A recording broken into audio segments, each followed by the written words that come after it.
Hello, welcome to Torquato English Center. Today with another story. This time it is the version of the well-known story Little Red Riding Hood. But this time the name of this story is Little Red Ringing Tone. Once upon a time there was a lovely little girl who lived with her mother in a village near the forest. She was loved by everyone, especially by her granny.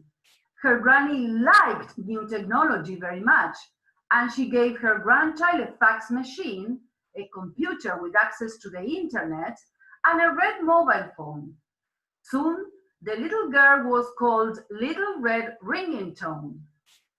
One spring morning, Little Red Ringing Tone heard a sound. Beep, click, beep. It was her fax machine. She received a long list of groceries her grandma needed. So, Little Red Ringing Tone packed a nice basket to take to her granny's house, and before leaving home, she sent a text message to her amazing red mobile phone. Granny, do you want to call me later for tea? Please, call me. Unfortunately, Little Red Ringing Tone pressed the wrong number and, oh, surprise! Wicked Pierce Wolf got her message and answered it.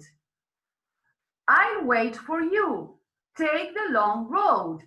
Pick some flowers for me. Thanks. See you.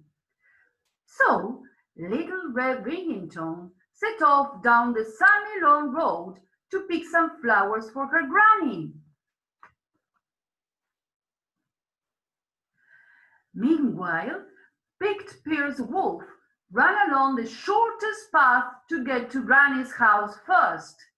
He was almost out of breath when he knocked at the door. Tap, tap, tap. Who is it? Asked Granny.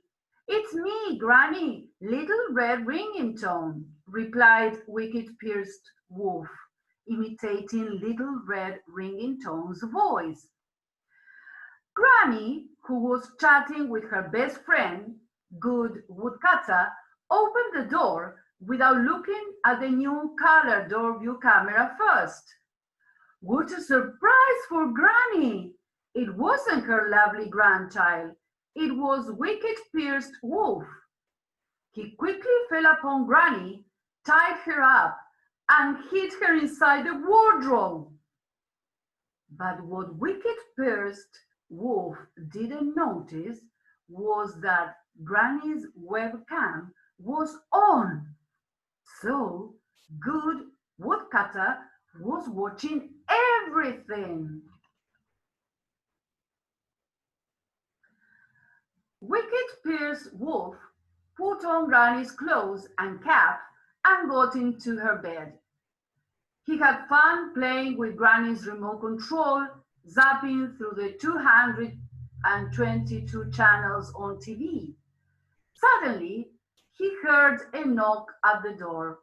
Tap, tap. Who is it? He asked, imitating Granny's voice.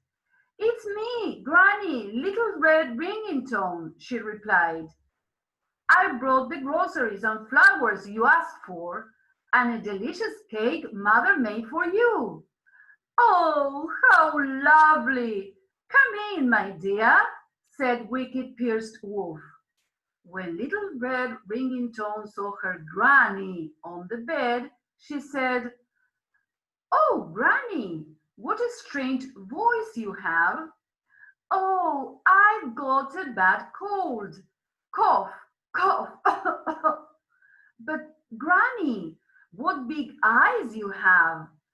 Oh, to see you better, my darling, he said.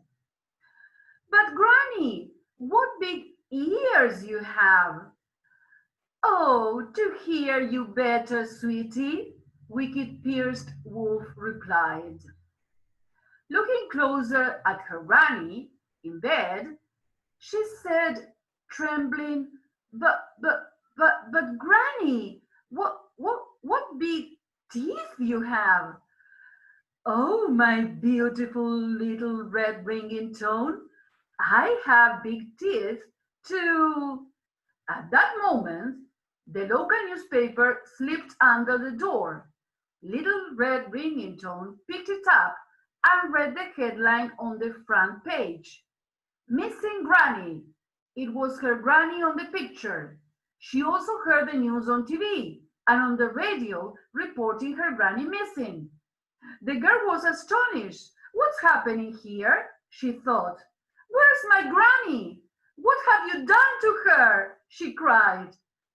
Suddenly, wicked Pierced Wolf fell upon the little girl, tied her up, and hid her inside the wardrobe where her granny was. Wicked Pierced Wolf looked around the house and thought, I'm going to take away all the things here for myself. I can eat them later. Fortunately, Good Woodcutter was still online and called the police. The police caught Wicked Pierced Wolf and took him to prison. In the end, Good Woodcutter became a hero. Little Red Ringing Tone and her granny lived happily ever after. And this is the end of the story. Another version. Bye-bye. See you soon.